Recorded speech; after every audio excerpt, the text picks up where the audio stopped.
G'day, Rockhound here. I've got another interview for you today. A couple of days ago, I was lucky enough to chat with Lewis Ward, who is part of the engineering team with Mavericks Proving Grounds developer Automaton. Lewis has been working on a bunch of new tools that Automaton have created especially for Mavericks, and so the topics we chatted about included things like the world building tools, loot systems within the game, and the systems that handle objects interacting within the game and the audio that those collisions produce. Anyhow, without further ado, let's hear what Lewis has to say about the systems behind Mavericks Proving Grounds. G'day Lewis, how are you? I'm good, thank you. How are you? Yeah, I'm really good. Thanks for taking the time to sit down and chat with me today. Firstly, can you tell us a little bit about your background and how you came to be working at Automaton, and also what your actual role within the studio is? So I'm a junior software engineer working on the tech team. Previously, before Thompson, I was at university and I worked at IBM before coming here. And since I've started working at Automaton, in the last few months, more recently, been here now a year and a half. So in the last couple of months, I've been working more towards world building tools and sort of more world-related systems. Cool. So we've heard previously that Mavericks is going to be using what's known as Spatial OS, which is software created by Improbable, and that allows Automaton to run Mavericks on multiple servers, which is one of the things that allows up to 1,000 players in the game. But my understanding is that you and the team have also been working on those other software systems like the world building tools. Sort of on the broadest level, can you tell us the reason for creating those tools and how they kind of change the way that things like the open world will be in the game? Yeah. So as you mentioned, we've got Spatial OS, which handles sort of our networking side. But even if you look at just the world itself, without taking into context of the networking side, we still have a huge open world which we need to populate with assets, levels, interesting features. And because it's such a large world, we needed to develop tools that allowed our environment team to be able to effectively create these interesting features and just populate the world. So whether that is creating a forest that spans across a large part of the countryside, or more, as we currently see in the game, sort of the capital outposts, or much more sort of smaller sort of features where gameplay evolves around. Gotcha. And so I guess the first question is, why not just do it the way everybody else does it? Initially so the Woolburn Tools sort of came up as we were early in development.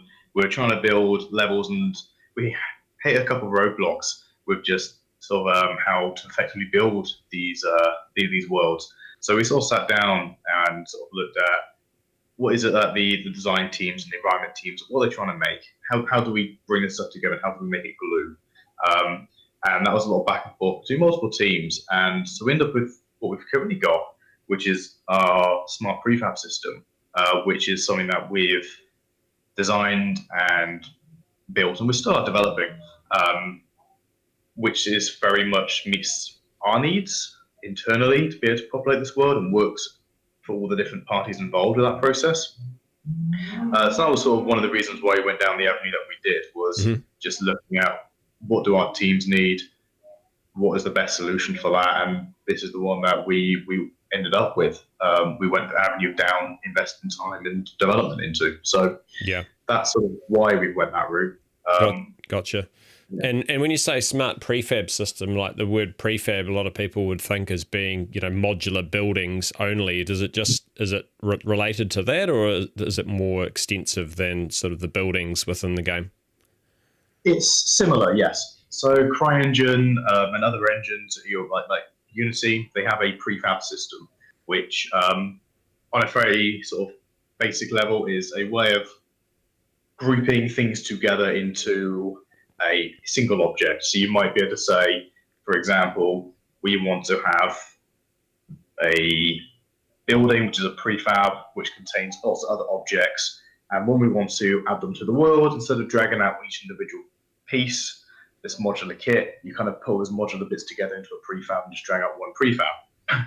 That works reasonably well, but in our case, we found we wanted to take it further. So, for example, if you have a house and you want to stick it in the world, you want it to conform to the terrain nicely. You want it, for example, you might have some gravel outside the house and you've got grass in the world. You want that gravel to blend with the grass nicely. You might want to have some trees which then get removed as you place the house. You want this on a slope. You want the house to not be at like an angle. You want it to be flat, but you don't want it just to be cut directly into the world and this massive kind of like cube crater appears. You want it to all look quite nicely. So that's what a smart prefab system builds upon. It's not just grouping things together nicely, modular kits.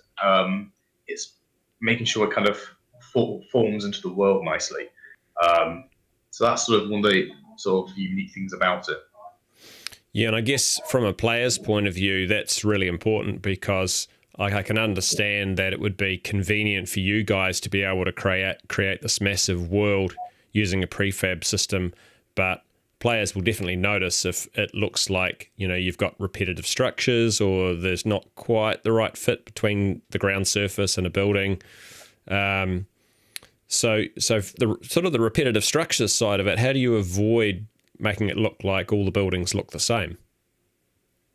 So that comes down to just having lots of variation. So if you were to have let's just say, for example, we're going to have a cottage. Rather than just building the one cottage, we'd build maybe 10 different cottages. So that's where you get your variation from. Yeah. But you could also look at doing other interesting things with that. So you could add additional layers to it. So you can generate 10 random buildings, which you can then just select like, oh, I want to use number 9 or number 5 in this location. So those are sort of ways you can help break up that sort of repetitive repetitive nature of those objects. Yeah.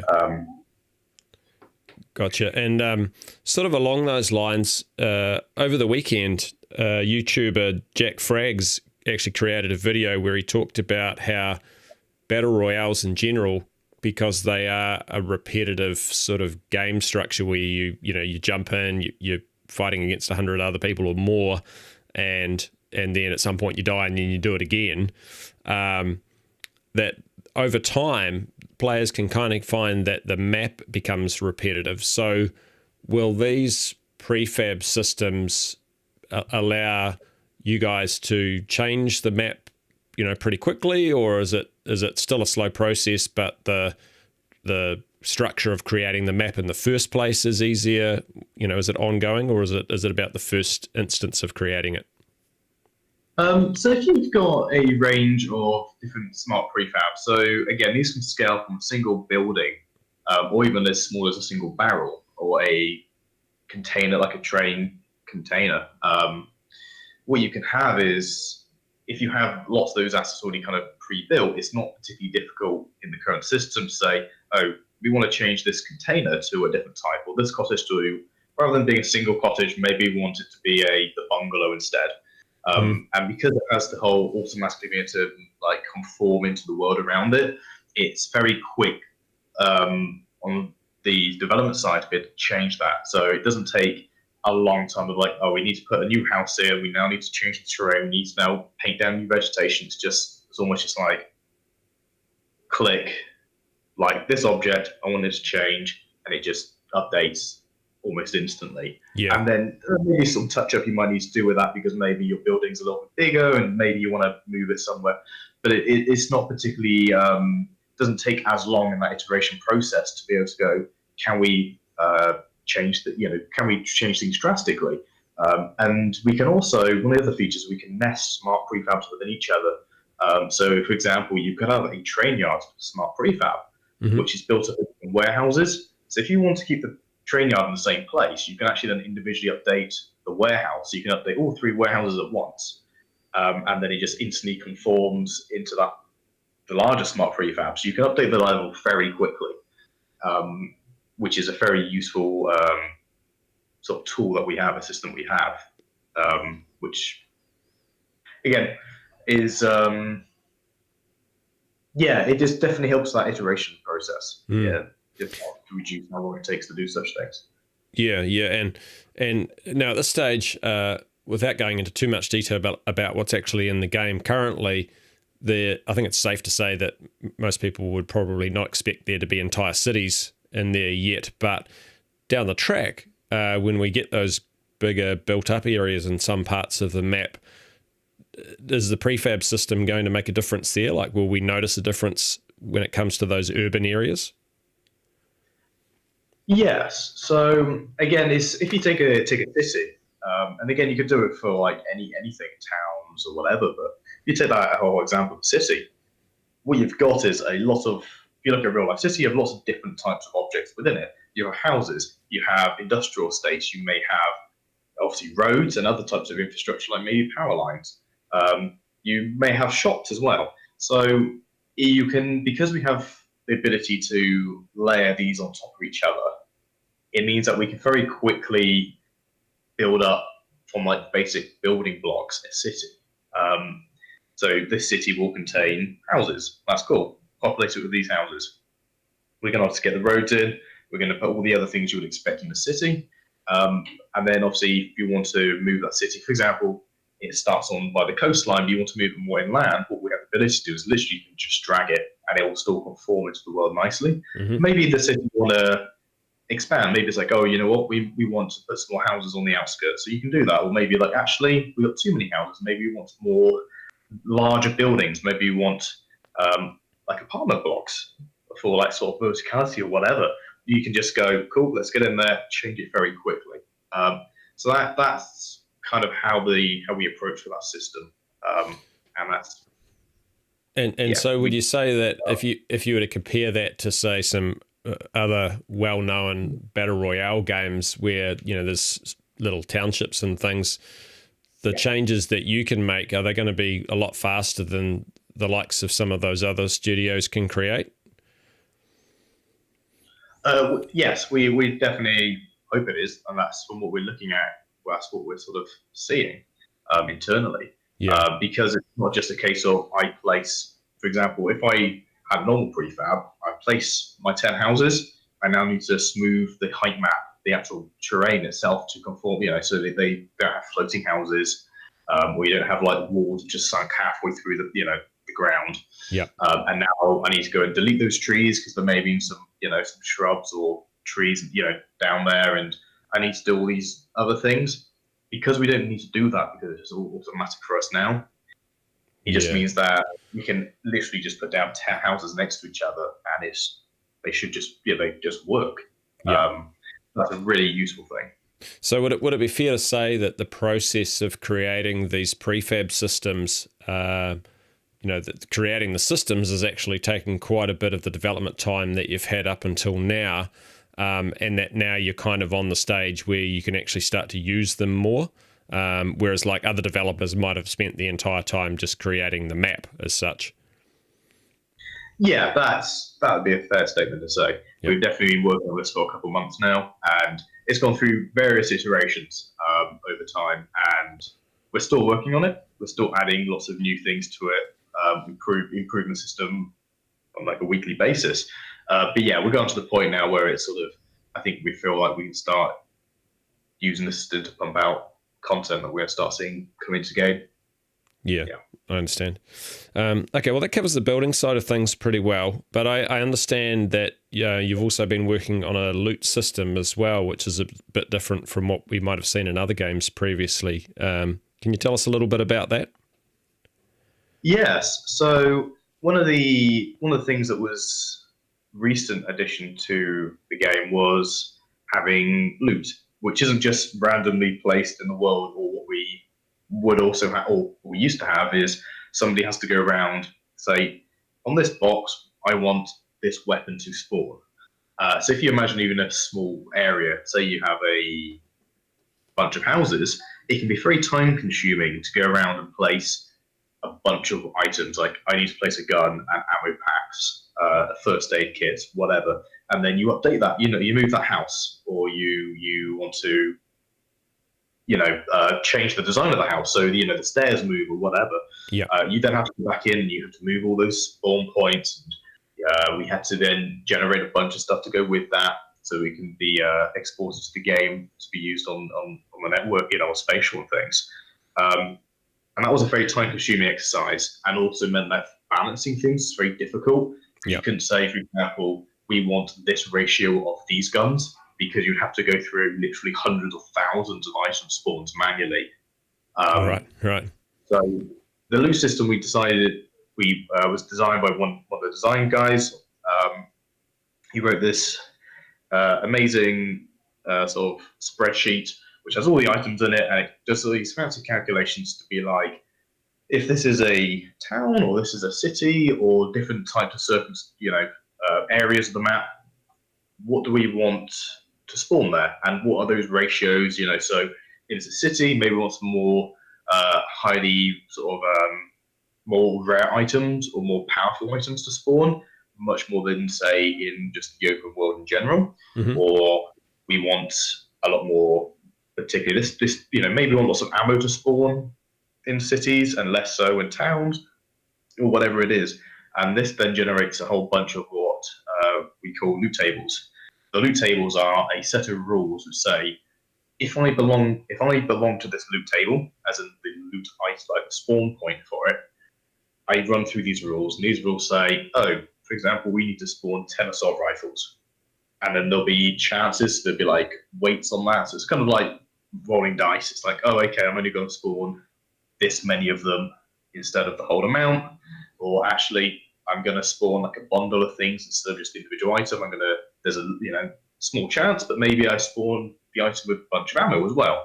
Or maybe it comes with an attachment, those sort of things. Yeah. So what it means from sort of the design side is now there's a way that you can balance items very easily, and you can see all the sort of calculations in the spreadsheet and be like, okay, we can kind of see the numerical data. This looks good to us. These are the different types of loot table we will generate, which can be used in game. Then the next thing is, how do you integrate that into our world building tools? Because although you might say, if this is a city, we should spawn these items, how do you define what a city is? Mm-hmm. Do you select a region of space in the world and say anything within this region is a city? Or do you have to go around to each individual item spawn point and say you belong to this table? What happens if you have multiple cities, but you want multiple of the same loot tables being duplicated? So they have their own set of tables. You get all these cases, and what happens if things overlap on that kind of stuff? Mm-hmm. So that was the second part of the problem. And the answer we took for that one currently is, we have this smart prefab system, which, as we can build things up, we could build from a house into cities. Why don't we just say whatever the highest level prefab is, that's the loot table it uses? So they might have 10 individual houses that each one uses a house loot table. If you combine them into a town, they suddenly use the town loot table. And that's a very intuitive way of assigning what items in the world should spawn what loot, without us having to go in manually and update each individual item spawn point, or having to worry about if something moves or gets redesigned, because they're all part of the smart prefab system. That's kind of just done for them. It's very easy for them to just go through and go, click over here, this is the city. Actually, I want this to use the City 2 version, not the City 1 version. Yeah. And then because that's all just part of the world now, it just gets generated when we go to game for our export process, our build process. So that's kind of the two sides to that. And I spent most of the time on the sort of the world side more than the design side. Design the loot tables. So I did how do the artists and designers use it? And then I also did the sort of the gameplay, the initial gameplay side of. So now we've got this data. How does the game interpret that? How does the game workers on the spatial side dictate which item spawn point should be spawning what items and all this kind of stuff? So now we're in a position where if you hop into a game, you should find items a lot more random. So there's not the same items in the same place. But on top of that, it also means that we can very easily balance things. So if we add a new weapon, we can literally just add it to the spreadsheet. It appears in game. Awesome. Maybe we find there's too many sniper's rifles, and we think the balance is good for them, but there's just too many of them, rather than the gun being overpowered. So maybe we just change one value on a spreadsheet, reduce the amount, cool. Maybe then increase the value, or something else. So, hey, we make normal rifles more available in these areas. And again, just almost like a instant update to sort of start testing that stuff. So that's a really good, again, another system which helps on the iteration side to reduce those times, helps balancing, and just saves all those sort of chores of having to go around and keep updating things. Just cuts all that out to an absolute minimal amount. So, and I guess that means also if, say, either you find that players are, like hot dropping in a particular area because they feel like there's more loot there, or that the community just gives you feedback that there's too much loot or not enough loot in one place, does it make it easier to make those changes relatively quickly? Oh, yes, absolutely. Yeah. So, for example, if we had an interesting landmark feature on a particular part of the world, which is saying a lot of people are dropping into, because it's an interesting area. There's cool gameplay elements, and we can look at that and go, actually, this may be spawning the same loot as just a town over another part of the map that's less busy or less people go to. So let's make maybe the loot in here unique to this area. So this isn't just like a generic town. This could be I don't know, I can't think of a name for one, but it could be like a unique town. And in here, this town, we could actually have unique items. So it could spawn most of the same stuff as other towns, but we can actually say, you know what, it actually also spawns this item, which no other town does spawn.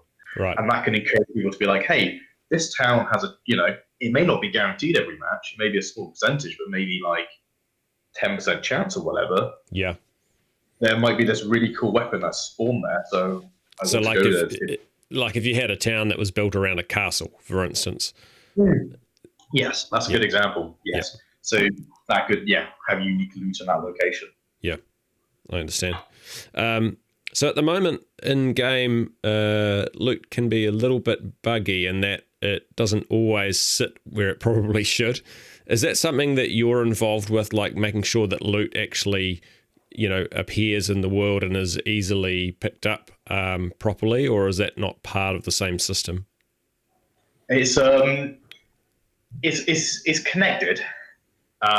So the interaction system in game is more gameplay on the game side of the code, whereas the Woolburn Tools are much more sort of editor engine side. Yeah. But the two are very closely related. So sometimes you could have a case of where things get exported from the engine, their positions may be, for example, inside a wall where they shouldn't be, because when it's exporting, it's misaligned something. Yeah. That's a problem on the world building tool side.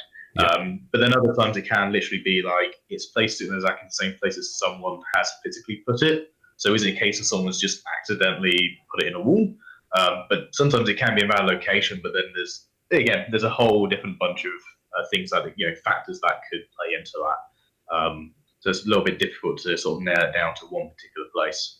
Those are sort of things that we definitely are sort of, again, looking into just so we don't have those issues. There's also things that we can do, and we're looking into ensuring for, giving a smooth gameplay experience. Yeah, having items you can't pick up or inside, that's just not pleasant. Yeah, that's right. Yeah, if you can see something that you really want but you can't collect it, it's annoying. Okay, so we've covered the prefab system for making the buildings and how they fit into the world, and then we've covered the loot. But I also understand that there's parts of the game, the materials side of things that you're working on as well. What can you tell us about that?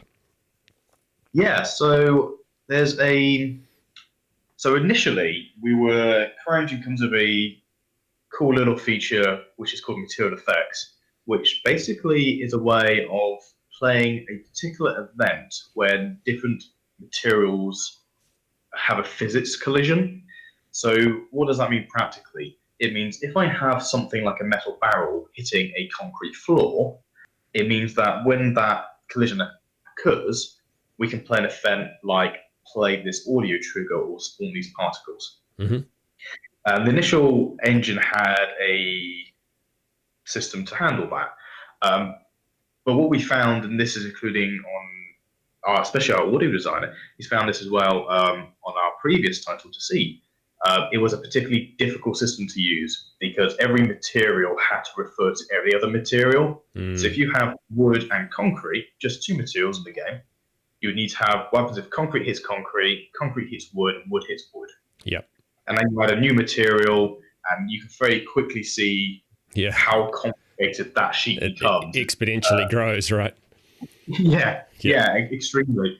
And if you just think about just any game, or even just in the world, how many materials would you expect to find in just say a building? You know, wood, concrete, metal, glass.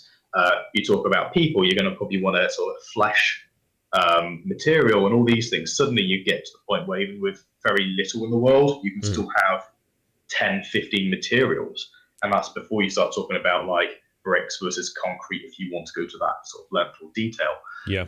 So I sat down with him and a few other people, and we're like, the initial system, like the actual functionality is useful, but it's not particularly usable for our particular our particular cases, our use cases. So we totally redesigned the system. So we now got a way that allows for sort of for events to still happen when materials occur, but we have a much more broader set of. It's not just generic collisions. We have things like bullet impacts. We have melee impacts. We have weapons if it's a player, player falling from a high height. Normal collisions. There's a whole bunch of things like even destructions covered in here. So we have this ability to say, if a metal bullet hits concrete, we want a different effect to basically play than if it was a metal barrel hitting concrete. Yep. Because you might want to spawn a bullet hole rather than a generic crack.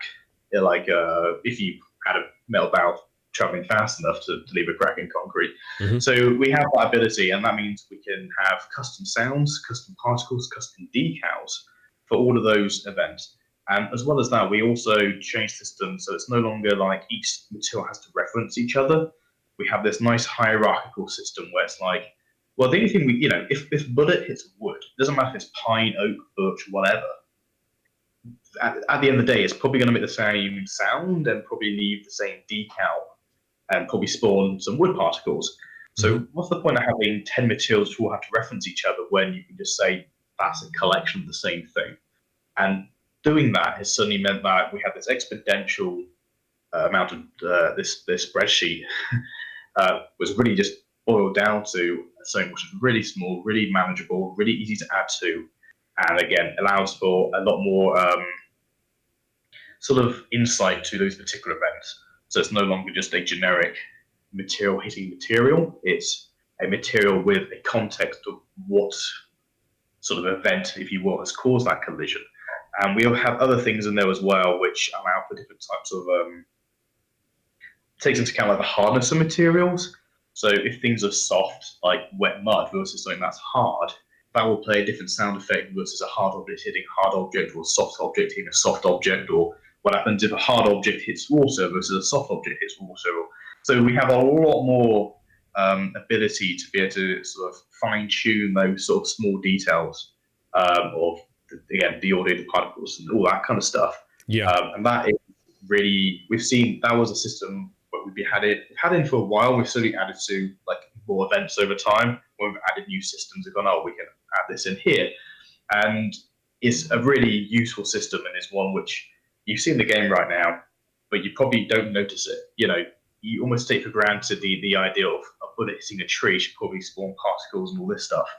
And there's no additional on the code side. It's not like we have to add all these extra cases or we add new types of objects. It's just all in one system, really easy to use. We can easily extend that. So yeah, that was sort of what we sort of redesigned that initial system, something which works for us very well. And again, I think you can see it in game, and if you start paying close attention to things like if you had a metal barrel and you tried pushing it down a hill, if you found a hill nearby, you'll hear it rolling down the hill, and if it goes off a cliff, you'll hear it like bounce as it sort of hits the ground and things. And all those sort of sounds come together really nicely. So you have grass on the slope, gravel at the bottom of the cliff. You get this nice sort of rolling sound, and you get this sort of gravelly sound as it makes the impact as it falls off. And yeah, that's a really nice system. Yeah, and I guess that would be different from what most players previously would have encountered? Would in other games, would they just have no sound playing at all, or would it be a generic sound that plays all the way through? I think it's very much use by use case for games. There's probably a few different ways that you could go around that. We like I said, it was a case of we saw this feature existed inside the engine, CryEngines were currently using it, but we just knew it wasn't the right fit and handled the cases how we wanted to, and there was lots of other concerns about how we would, extend the amount of materials we had and all this kind of stuff. Mm-hmm. So again, it was like this is a bit of functionality which we kind of like, but we need to like redesign it to work in a way that works for us. And that was what we did. So we totally redesigned that. And yeah, like I said, it's very use by use case for games, I would imagine. So when it comes to, say, destruction in the game, which has been talked about a little bit, and I think James might have even mentioned that you guys are sort of aiming for maybe destruction at about the same level as Battlefield 1 might have had. That's sort of like, you can take out maybe 2/3 of a building, but there'll be a core element of it always there. Would what you've just been talking about as far as the audio side of things goes, would we notice a difference, say, if you destroyed part of a building with an explosive versus if you have a vehicle that smashes into a building and breaks it up? Would it be a clear difference in the sound that it makes? Yes. So how that all comes together. So if we take the example of the grenade, I throw a grenade into a building, it blows up. You've got the explosion sound from the grenade, so that goes off first. The grenade will then blow parts of the building apart. Yep. If we had inside a house we had some like wooden walls and interior walls, if it blows those walls, those panels apart, what you get in the current system is each one of those bits of wood, it will spawn particles, like wood splinters, but it also spawns parts of like actual like mesh, physicalized bits of mesh. And so these would be wooden, like slightly bigger than splinters, so maybe like kind of chunkier boards. They will fly, and when they hit other objects in the house, so that could be hitting floor, but walls. Maybe it's hitting other objects, like I don't know, say it's in the kitchen. It could be hitting metal pans, for example. Mm-hmm. All those things will generate collision events. So that'll be like metal hitting wood, hitting metal, all that kind of cool stuff. Yeah. What is that? The actual wall itself will have like a break sound. So you have this big kind of like maybe cracking sound as it sort of gets blown apart. And then obviously after a couple seconds, when everything sort of dies down, all the boards that have been blown apart stop moving. You kind of have silence. If we took the case of, say, you provided like a vehicle, you had a vehicle drive into a wall, you would expect something totally different. You would expect a large impact sound on the wall initially, which is a collision event between the metal object and, say, the concrete wall or brick wall. So you have that big collision event. It then destroys the wall, so it'd be like an exterior wall. Yeah. That would then break. You'd get maybe big chunks, there'd be concrete or brick falling, and they may roll, or they may kind of just only roll a little bit. And then the car may keep traveling, so then it goes through there. It then hits. You might go into the details saying like wheel has its own surface type, like rubber. So then you get rubber hitting those bricks, those chunks, making sound. The car then drives into the wooden walls. You have the same event of metal hitting wood that breaks, and then those splinters. So from the audio set, the two would be different. There'll be some things in common, but then again, it would be two. You definitely know what the difference is between the two. Yeah. And it sounds like it would be quite unique for each instance, because a collision can be pretty random. So you're going to end up with your own unique combination of sounds every time something happens. Yeah, you would do, because you might have a collision at a different part of the building. There's a whole bunch of things that could happen there. So, and again, you might have vehicles which you might have more heavily armed or lesser sort of, you might have aluminium type cars which are much more thinner, smaller, versus what happens if you had a much more bigger, like steel plated vehicle, for example. Yeah. What happens in those cases? They would probably sound different as well. So. And the particles that are created, like you talked about the idea of having, like splinters all the way up to large chunks of the wall, bricks and so on. Are all of those things going to be persistent, or will they, like if I think of Battlefield, often, entire chunks of the wall will disappear after the destruction event has finished, which kind of, there's a loss of immersion there when you have a wall disappear in front of you, but I can understand why it's done. But will they be more persistent in Mavericks? Again, destruction's always a thing that we are always sort of working on. So I can't say exactly what we'll end up with in that sort of detail.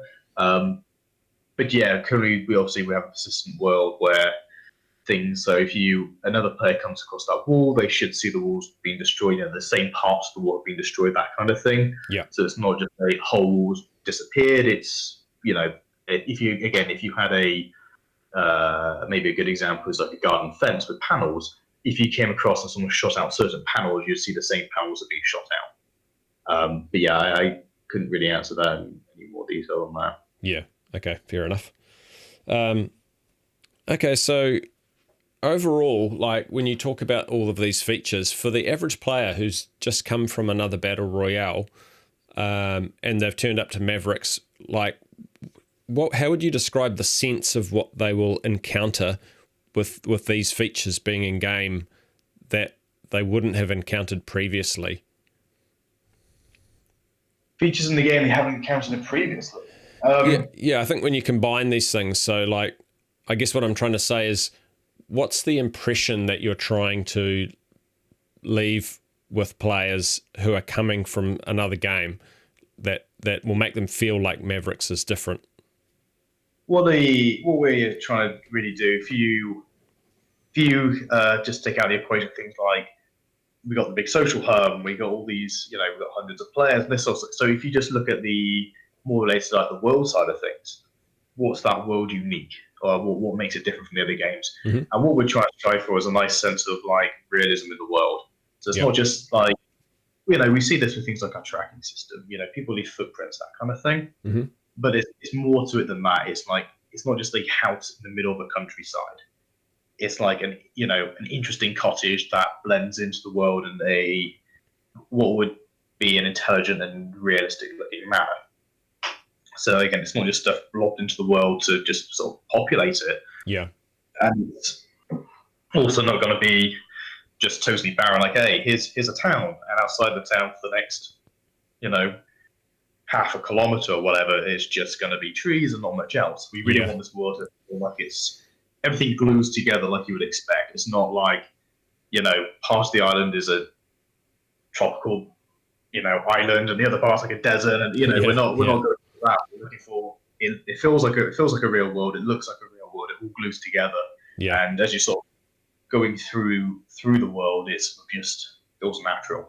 Yeah. So that's what we want to do from the world side, which I think that's a pretty good way to describe what you were saying, is that it feels natural. So it's the features and the audio and all of those things are what you would actually expect from the world, rather than it being sort of like, it doesn't quite fit, but it's okay. Yeah. It's always an interesting balance as well, because obviously you got what makes good gameplay and obviously what looks, maybe artistically, really quite pleasant or really good is, there's always that balance, but again, there's always that balance you can easily find and it always fits together. It's not like this area looks really good for gunplay, but just doesn't fit in, or this area looks really nice, but you can't be traverse it nicely. We're looking for that balance in between. Yeah. But it's about sure. So we covered the prefab system, loot, materials. Are there any other tools that you've been working on within the world? Yeah, so one of the other things which we were looking into is, so we're always looking at ways of making, with all our world tools as well, we look at the editor which the artists are using, or the designers to place things in the world. Always looking at ways of improving that as well. So one of the things that we noticed as well is, like, for example, placing roads in the world. It can be quite a tedious task to place roads, because you have to use a spline to a number of points, basically on a curve, if you will, through the world. You've got to curve it around the mountains and all this kind of stuff. And that can be quite tedious. It can be kind of difficult to update as well sometimes if you want the road to say go around this side of the mountain rather than the other way. Yeah. You got to then go and move loads of points and all this kind of stuff. But on top of that as well, one of the other things is how it can be quite tricky to hand place these things to make them look natural to fit into the So, for example, if you had a steep slope, it can be very difficult when you're looking from, say, a more bird's eye view when you're placing things. Is this a really steep slope? Because you might actually not want a main road to, because most main roads are relatively flat. If you've got to go across hills and things, you generally go through tunnels or there's bridges. Whereas more country track, sort of dirt tracks and that kind of thing, you might find more rural places. They will be going up more steeper locations. Yeah. So how do you have that so you can place things quickly and efficiently, and again, not produce it to a way that doesn't look natural, or is time consuming to achieve? So I ended up writing a road tool which allows our sort of art and design teams to literally place sort of like big waypoints, so like start, end, or like start, middle, end, or whatever. And they can put a whole bunch of parameters on, so they can create these sort of like presets, like this is a main road, or this is dirt tracks, or this is a, I don't know, you could even go down to really small details, like maybe these are like animal tracks, like wildlife tracks, like goats, like going up mountains, quite steep or whatever, which vehicles wouldn't be able to achieve. So you can set these profiles of these presets, and then you can literally just place these waypoints to the wall and go generate me a road. And the tool will basically calculate the sort of optimal road taking to a whole bunch of different variables. So that can be how steep is slopes, what's the sort of max min height that you want to see between like all those different points. So for example, I don't want the road to ever go plus or minus 10 meters at any point because it's a motorway, for example, whatever. Yeah. Also take into account, we got this nice natural world. Even in the real world, we don't build roads on any surface. Sometimes it's easier and cheaper to make a road longer to go around something than it is to go through the middle. For example, you might have a beach. It's easier sometimes to go around the sand than it is to just build a road through the sand. Yep. So that takes that into account. So our teams and design teams can set up how much does it cost to move across this type of terrain? Very wet mud, which you might find in more swampy areas, probably quite difficult. Versus general dry grass or dirt or something along those lines. So they can pull up all these things in, and it will just generate them a road, and it gives them, from what we were looking at, from not just the case that we can generate the road, but also how to make it look natural. So I spent a lot of time literally looking at a bunch of reference images, like a bunch the art teams collected, which they were using to sort of when they were hand placing things. It was like, okay, this is what we expect to see in Scotland and sort of the areas we're basing our game on. These are what the roads look like. When you've got these big valleys, you tend to find the roads are here. If they're going up hills, as you see in like mountains areas, roads are very curvy. They kind of curve on themselves, they go up and all this sort of stuff. So I spent a lot of time fine tuning it. So we actually get results which pass very, very well for the reference material. So the art teams, got a lot of positive feedback from them on that because it gives them very quickly the ability to generate lots of roads in a very realistic manner. And if they want to go through and fine tune it, you'll move things around the cap, they got all control that they would normally have. But it just takes like 80% of the work out for them, so they can focus on making it look good. Yeah. Rather than does this look realistic and having to place it in places and spend all my time just getting it in to begin with. So that was definitely a tool which has saved a lot of time for us, and we've used for pretty much all of our roads in game now. So. Yeah, and do you think overall that's going to result in a world that has a much higher fidelity than we've seen previously? It's going to definitely be up there, I would have thought, because you can play it the same with very easily to other things. So rivers, for example. Although rivers have some unique cases, like they can't go up hills, they can only go down hills. But again, these are sort of things that you would expect from, say, very big AAA titles. So it's definitely stuff we're aiming for. It's not we got roads in, we want to achieve that high quality benchmark. And those are the tools that help us to enable our teams to do that. Yeah. So yeah, it's definitely going to be high fidelity. Yeah, great. I think that'll appeal to a lot of players. And now with E3 coming up, I know that you guys are going to be presenting there. Is there any part of your work that we'll see for the first time at E3? I don't know. Like I said, I spent a lot of time on the back end of things, making stuff for our design teams. So there's probably a lot of things which you might have seen in game, which has been created through something that I've made for them. Yep. Or I've worked, on a system which they're using, or other things like the loop system. But I don't know if there's. I can't say if there's anything particular which I've done which is going to be shown off. I don't know on that one. Yeah, I understand. That's all good. Okay, well, I have one last question, and that comes from the infamous founder Sorrowy. Are you a fan of cherry pizza? Of cherry pizza? Yeah, cherry pizza. I actually don't know what that is. So I'm probably going to get absolutely ridiculed. Yeah, you are. Trust me, you are. Yeah, I just the target on my back for that. I think we'll just leave it at that. Well, thanks, Lewis, for taking the time to chat with me today. And I really appreciate it. You've given us pretty good insight into a lot of the world building tools that you guys are using. And I'm looking forward to seeing the results of those down the track. And enjoy the rest of your day. Thank you. Appreciate the time. Have a good day. You too. Thank you. Cheers. So I hope you enjoyed that very detailed insight into the systems that the Automaton engineering team have created from the ground up for Mavericks, and now have some idea of the benefits that those systems will lend to the game that we haven't seen before.